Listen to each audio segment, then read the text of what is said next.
একদিকে শিরোপার হাতছানি, অন্যদিকে বিশ্বকাপের আগেই নিজেদের শেষ বড় পরীক্ষা। আর্জেন্টিনার সামনে অপেক্ষা করছে এক ভয়ঙ্কর চ্যালেঞ্জ। মার্চে ফাইনালের পথে দাঁড়িয়ে আছে আলবি সেলেস্টেনা, কিন্তু সামনে যে দলটি তারা ফিফা র্যাঙ্কিংয়ের 1 নম্বর। আত্মবিশ্বাসে টইটুম্বুর স্পেন। এই ম্যাচ শুধু একটি ফাইনাল নয়, এটি আর্জেন্টিনার শক্তি, মানসিকতা ও ভারসাম্যের 5টি কঠিন পরীক্ষার মঞ্চ। এই 5 পরীক্ষায় পাশ করলেই কেবল শিরোপার স্বপ্ন বাঁচবে।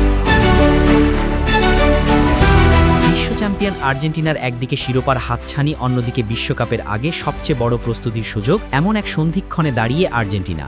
মার্চের ফাইনাল শুধু একটি ট্রফির লড়াই নয়, বরং এটি আলবি সেলেস্তেদের শক্তি, মানসিকতা আর দলগত ভারসাম্যের চূড়ান্ত পরীক্ষা। তবে প্রতিপক্ষ স্পেন হওয়ায় এই লড়াই মোটেও সহজ নয়। ফিফা র্যাঙ্কিংয়ের শীর্ষে থাকা স্পেন গত 21 মাসে মাত্র 2 ম্যাচে হেরেছে। এমন ফর্মে থাকা দলের বিপক্ষে জিততে হলে আর্জেন্টিনাকে অন্তত 5টি বড় পরীক্ষায় উত্তীর্ণ হতে হবে। প্রথম এবং সবচেয়ে বড় পরীক্ষা মাঝ মাঠের নিয়ন্ত্রণ। স্পেনের ফুটবলের প্রাণ তাদের বল দখল। পেদ্রি, গাভি, ফাবিয়ান রুইজদের মতো মিডফিল্ডাররা বল নিজেদের পায়ে রেখে ম্যাচের গতি নিয়ন্ত্রণ করতে ওস্তাদ। অন্যদিকে আর্জেন্টিনা তুলনামূলকভাবে ট্রানজিশন ফুটবলে বেশি স্বাচ্ছন্দ্য বোধ করে। এনজো ফার্নান্দেজ ও ম্যাক অ্যালিস্টারদের এখানে দ্বিগুণ পরিশ্রম করতে হবে। মাঝ মাঠে যদি স্পেন আধিপত্য বিস্তার করে তবে আর্জেন্টিনার জন্য ম্যাচ কঠিন হয়ে যাবে। দ্বিতীয় পরীক্ষা উইং ডিফেন্স। স্পেনের 2 উইংয়ে রয়েছে ভয়ঙ্কর গতি ও ড্রিবলিং ক্ষমতা। নিকো উইলিয়ামস ও লামিন ইয়ামালের মতো খেলোয়াড়রা 1 বনাম 1 পরিস্থিতিতে যে কোনো ডিফেন্স ভেঙে দিতে পারে। আর্জেন্টিনার ফুলব্যাক আগলিয়াফিকো ও মলিনার সামনে এখানে বড় চ্যালেঞ্জ। টানা প্রেসিং আর কাটিংয়ে তারা বারবার বিপদে পড়তে পারেন। তৃতীয় পরীক্ষা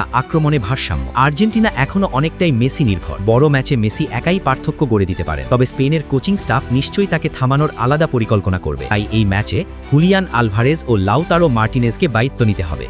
আক্রমণ যদি শুধু মেসির ওপর নির্ভর করে থাকে, স্পেন সেই সুযোগ কাজে লাগাবে। চতুর্থ পরীক্ষা বড় ম্যাচের টেম্পো ও মানসিক দৃঢ়তা। 2022 বিশ্বকাপের পর ইউরোপিয়ান শক্তিশালী দলের বিপক্ষে খুব বেশি ম্যাচ খেলেনি আর্জেন্টিনা। সাম্প্রতিক সময়ে বেশিরভাগ ম্যাচই ছিল তুলনামূলক দুর্বল দলের বিপক্ষে। হঠাৎ করে এমন উচ্চগতির চাপপূর্ণ ম্যাচে মানিয়ে নেওয়াটা সহজ হবে না। মাথা ঠান্ডা রেখে পরিকল্পনা বাস্তবায়ন করতে হবে। পঞ্চম এবং শেষ পরীক্ষা হলো ম্যাচ নিয়ন্ত্রণ। স্পেন যদি একবার ম্যাচের ছন্দ নিজের হাতে নিয়ে নেয় তখন ফিরতে দেওয়া খুব কঠিন। তাই আর্জেন্টিনাকে শুরু থেকেই ম্যাচের গতি নিজেদের পক্ষে রাখতে হবে। প্রেসিং, ফাউল ম্যানেজমেন্ট ও পজিশনিংয়ে হতে হবে নিখুঁত। সব মিলিয়ে স্পেনের বিপক্ষে এই ফাইনাল আর্জেন্টিনার জন্য শুধুই একটি ম্যাচ নয়, এটি ভবিষ্যতের বার্তা। বড় কিছু পেতে হলে বড় প্রতিপক্ষের কাছেই দিতে হয় সবচেয়ে কঠিন পরীক্ষা। শিরোপা পেতে চাইলে আর্জেন্টিনাকে সেই পরীক্ষায় পাশ করতেই হবে।